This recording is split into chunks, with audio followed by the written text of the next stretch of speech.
Good morning বন্ধুরা, কেমন আছো? তোমরা সবাই জানো, অনেকেই জানো, সবাই না। কালকে রাতে আমি বাড়ি এসেছি, মানে দুপুর 2টোয় কলকাতা থেকে রওনা দিয়েছি। আস্তে আস্তে 8টা বেজে গেছে। তো এসে আর তোমাদেরকে কিছু বলতে পারিনি, টাইম পাইনি। অনেকদিন পরে এসেছি তো, সবাই খুব মাতামাতি। যাই হোক, এখন সকালবেলা উঠেছি, এত ভালো লাগছে কি বলবো। কতদিন যে আমি আসিনি বাড়িতে, মনে হচ্ছে যেন আমি কত বছর আসিনি।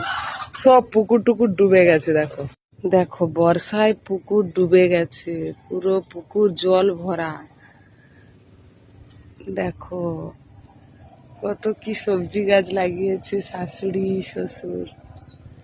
দেখো কত পুঁই শাক হয়েছে। আমার ইচ্ছে করছে গোটা দিয়ে গাছ নিয়ে গিয়ে বসাই আমাদের ছাদের ওপরে কলকাতা। দেখো বেগুন গাছে বেগুন হয়েছে।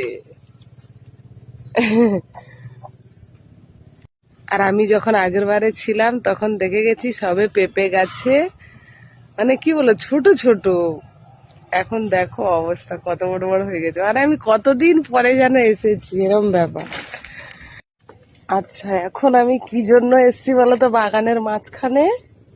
পাতাটা বেটে খেতে আমার খুব ভালো লাগে, আর ধুয়েও সকালবেলা খালি পেটে খেতে হয়। দেখো, খেয়েছো কেউ কোনোদিন? সকালবেলা করে 1 গ্লাস জল আর এই পাতা সাতটা খেলে খুব শরীরে উপকার।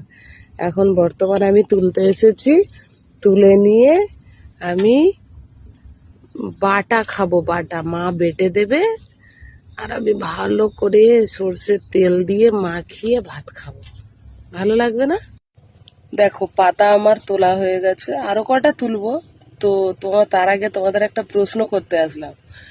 আমার একটাই প্রশ্ন, পাতাটার নাম কি? এটা কিন্তু কমেন্টে বলে যেতে হবে। আর কে কে খেতে ভালোবাসো আমার মতো? এটা প্রচুর উপকারী কিন্তু।